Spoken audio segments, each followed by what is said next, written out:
That's what the book of Acts chapter 15 verse 11 says.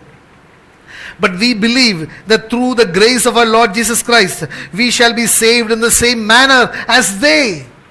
Here Peter was saying, the Gentiles and the Jews shall be saved in the same manner. Are you with me? So salvation is not for just a particular denomination or particular group. I want to tell you again and again, salvation is for everybody who believes in Jesus Christ. It is a free gift, I want to tell you. You don't have to do anything. You just have to confess with your lips that Jesus Christ is your Lord. I'm telling you again and again, my dear brother, my sister, you don't have to do any work. All that you have to do is give your heart to Jesus. Tell Him that you are my Lord, you are my Master. All that is enough. You are saved. It is so easy. It is not, actually, religion puts a yoke on you. Book of Romans chapter 4 verse 25 says, who was delivered up for our trespasses and was raised because of our justification. See, it is so clear. Who was delivered up, meaning who was crucified for our trespasses, for our sins, and who was resurrected from the dead for our free justification.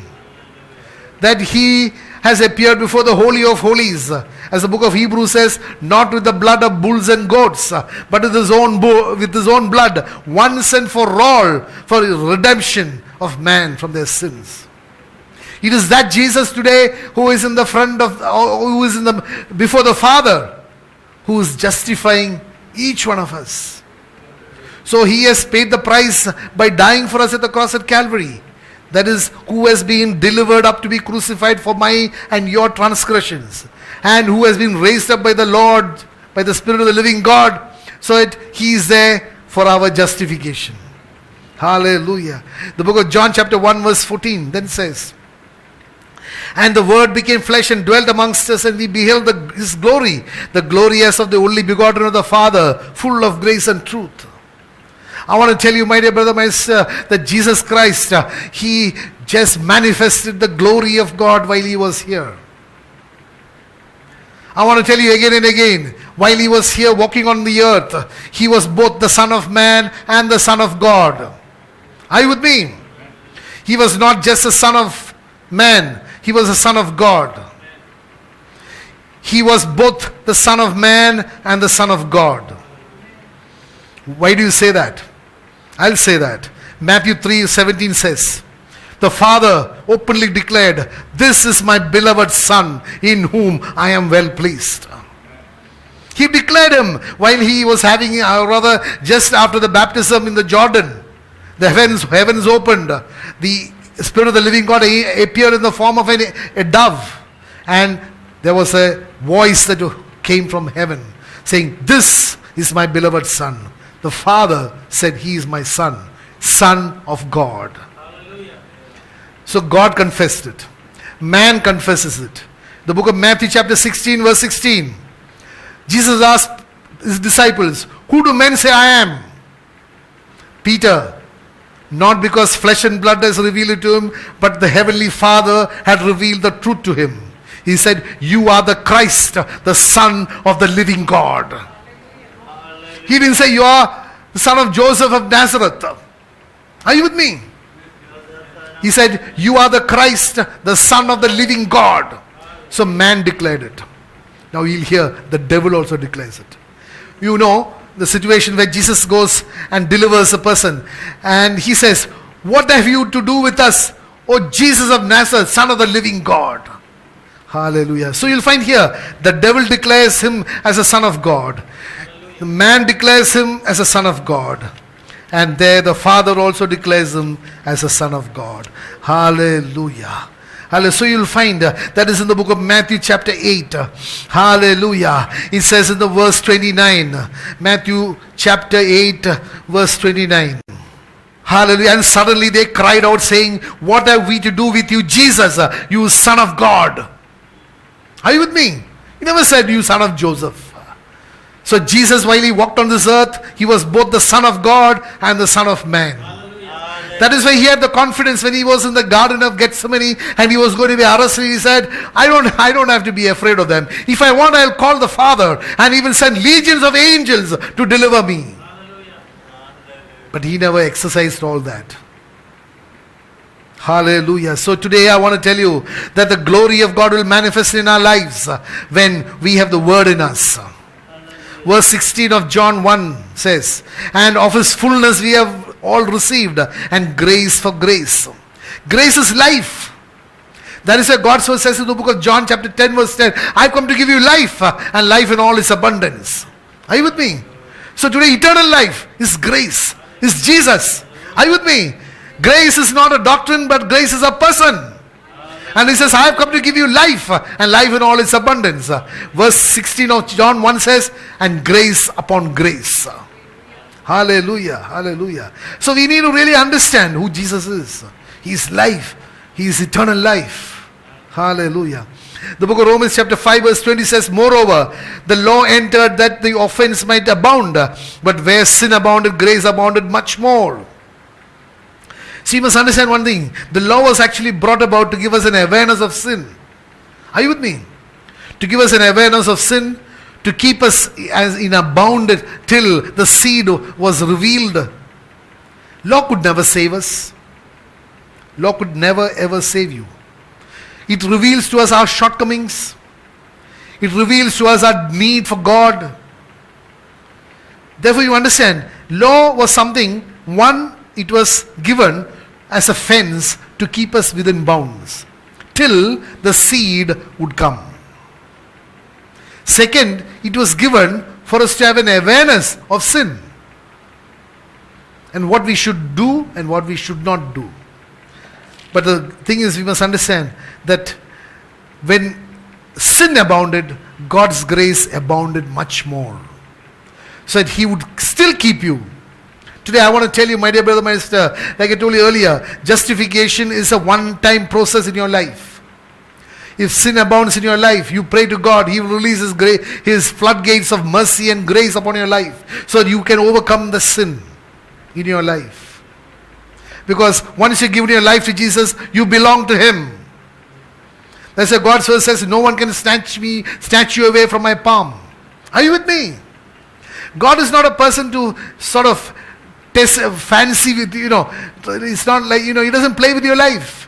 Once you make a commitment to him, once you give your life to Jesus, he will give grace, he will release grace into your life. So that even if there are areas of sin which you cannot overcome, he will release his grace so that you will be able to overcome the sin.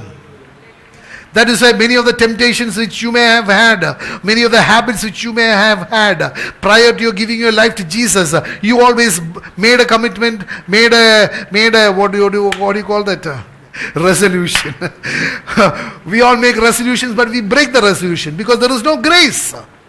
Can you get it in the spirit? Can you get it in the spirit? We take resolutions or make resolutions, but we break the resolutions because there is no grace in our lives. But the minute Jesus comes into your life, when you give your life to Jesus and the justification has already been done, and you belong to Jesus, then where sin abounds, grace abounds much more. I'm sure you would have experienced many of the things which you found difficult to give up. Today, you have no inclination for that at all. Because where sin abounded, grace abounded much more. Because you have been freely justified. Are you with me? So it is because of the justification that the grace abounds much more than your sin.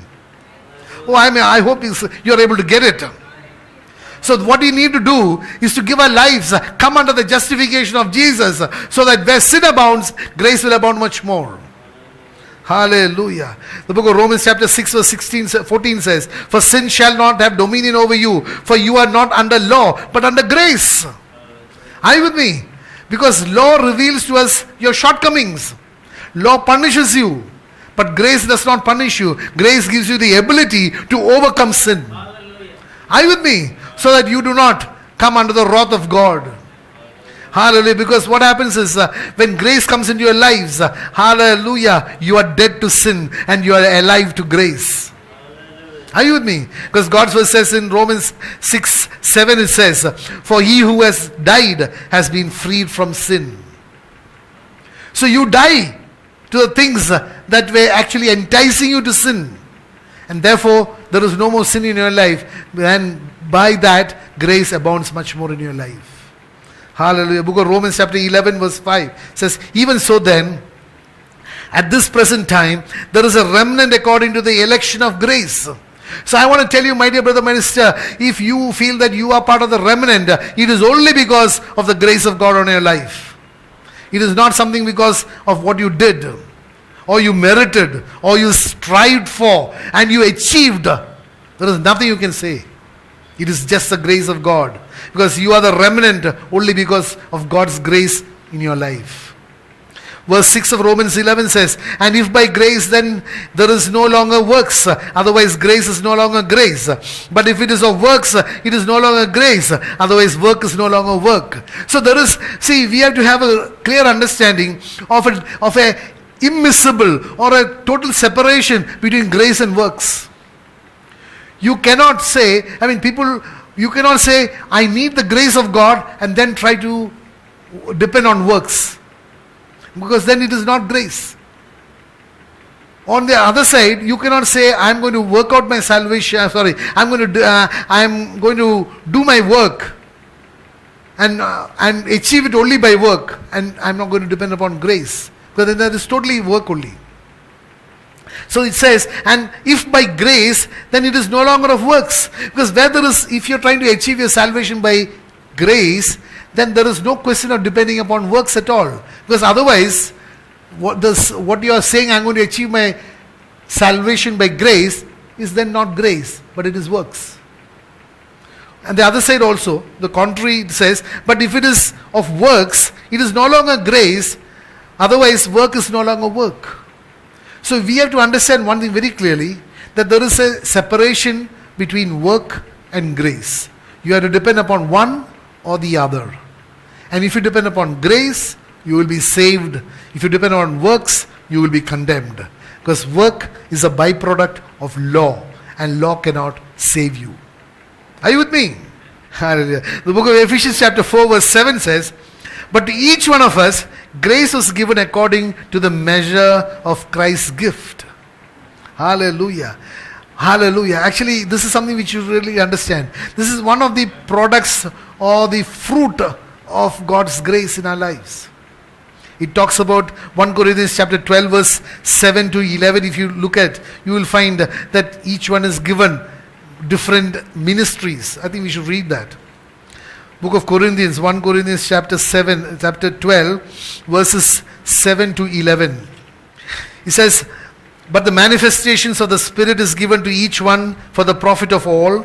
For to one is given the word of wisdom through the Spirit, to another the word of knowledge through the same Spirit, to another faith by the same Spirit, to another gifts of healings by the same Spirit, to another workings of miracles, to another prophecy, to another discerning of spirits, to another different kinds of tongues, to another the interpretation of tongues. But one and the same Spirit works all these things, distributing to each one individually as He wills. So you find that the grace gifts are different in different people, according to His will for you to minister to Him and not to yourself.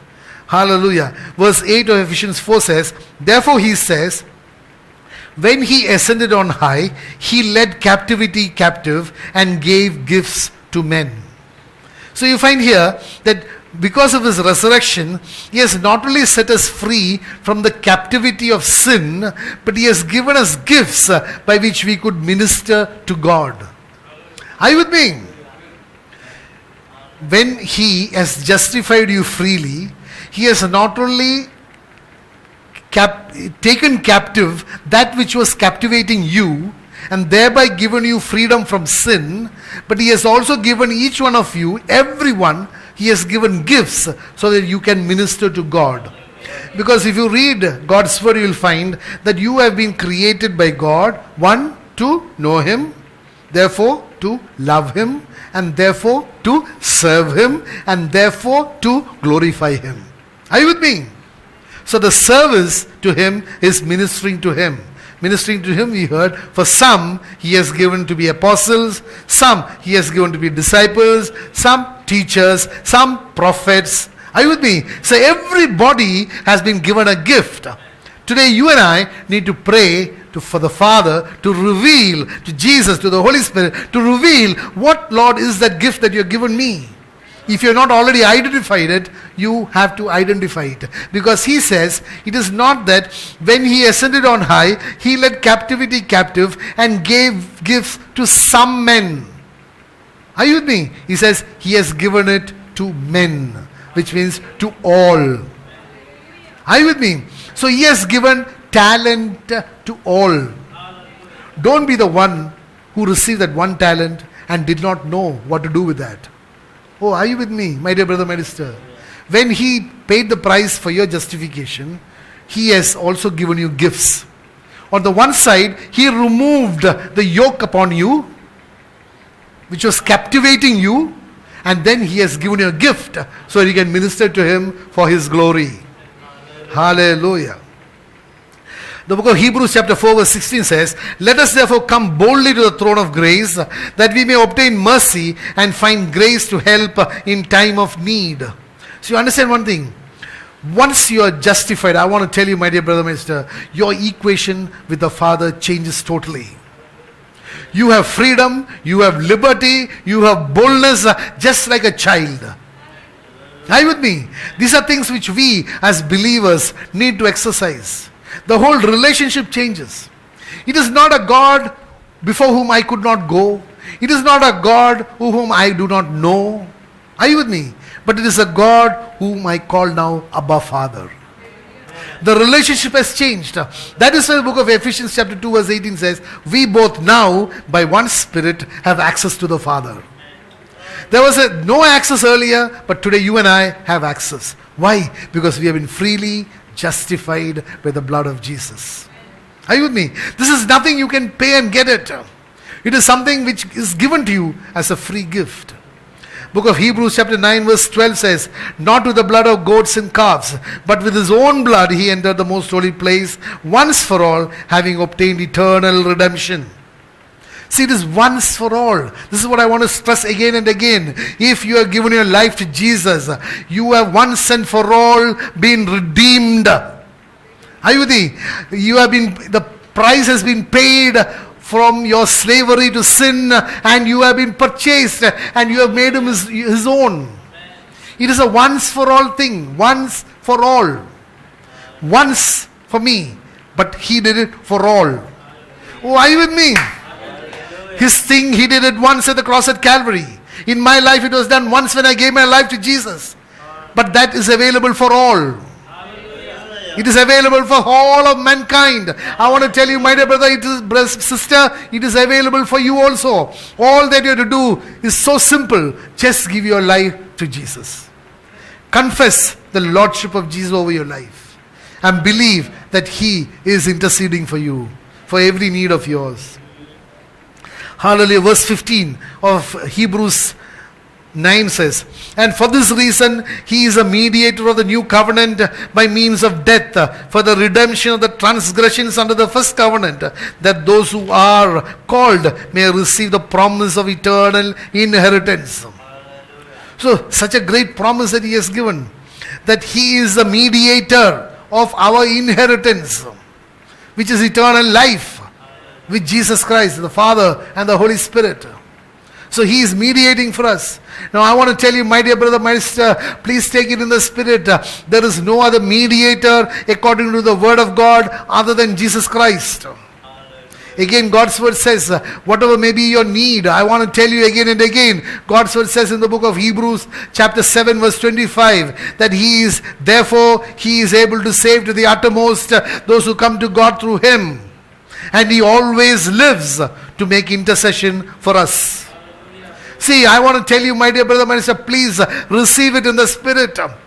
Don't go by the traditions of man that you cannot go to the Father by yourself, but you need the high priest of the old covenant.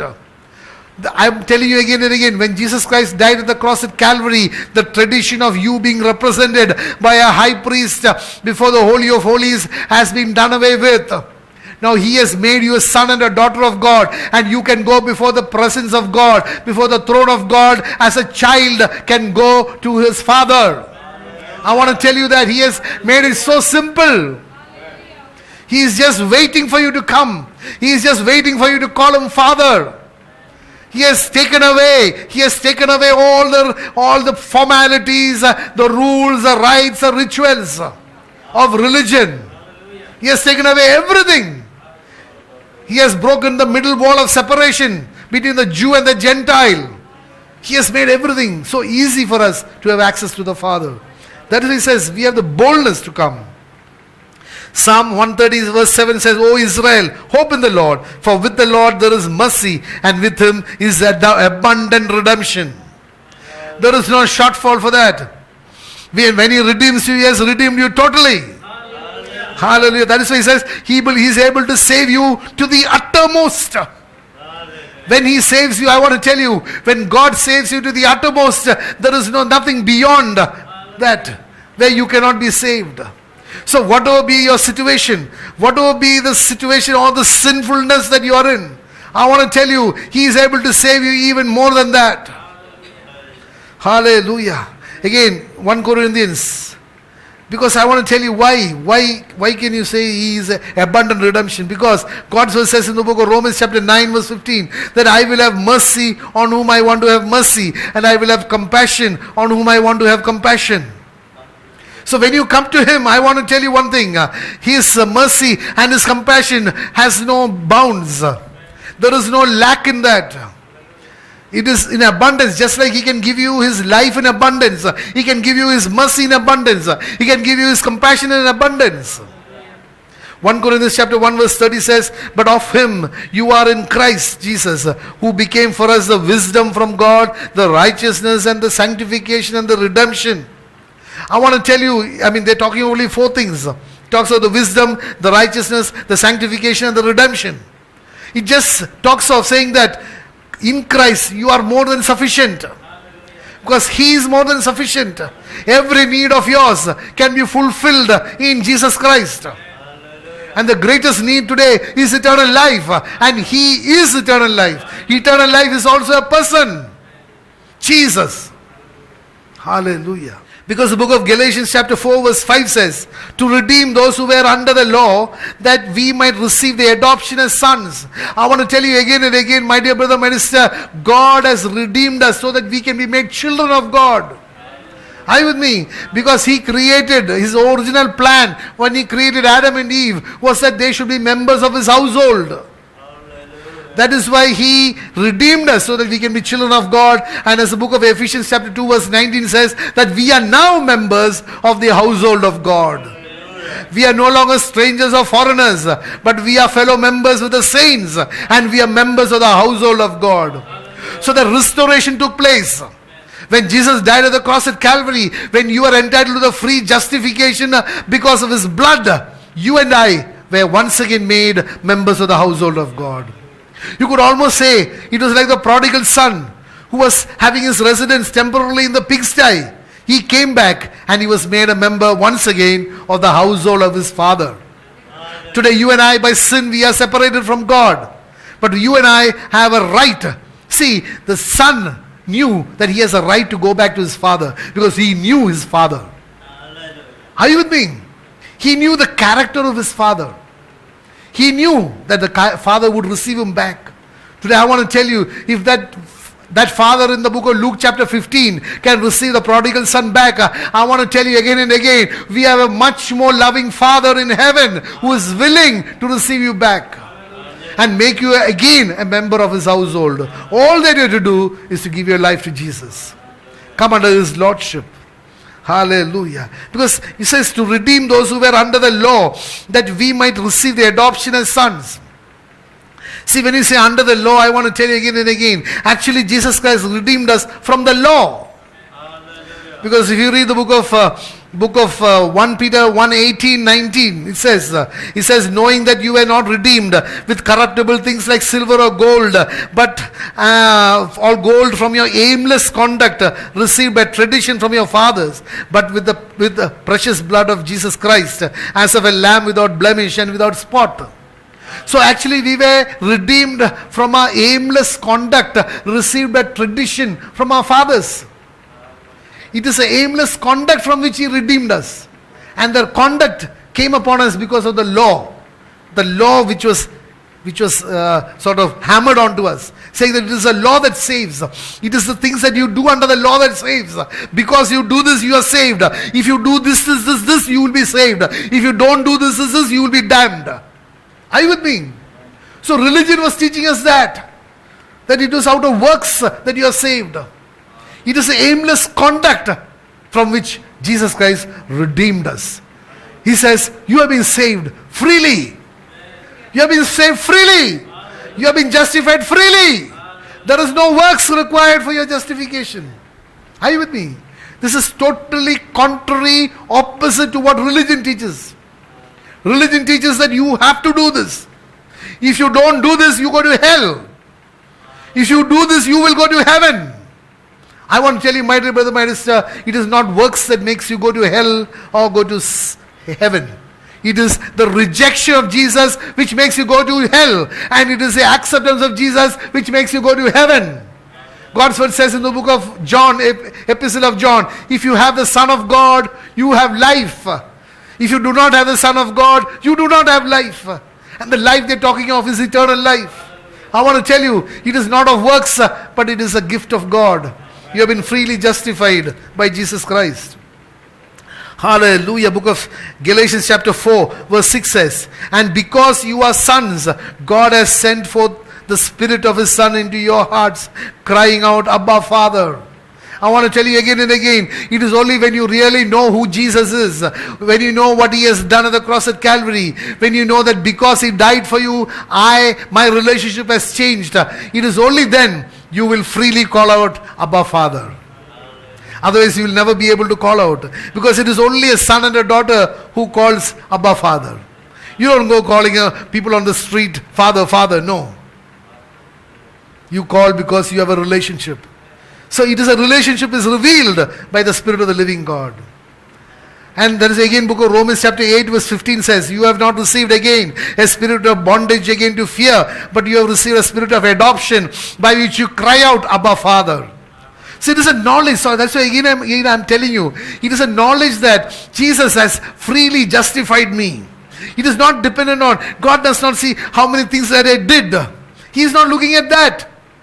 All that He is looking at is, do you have faith in the finished work at the cross at Calvary? If you have, then He will give you the revelation knowledge, and then you will be able to call out freely, Abba, Father. Not because of my worth, but because of His grace. Are you with me? Because my worth is works. His grace is free love. Hallelujah.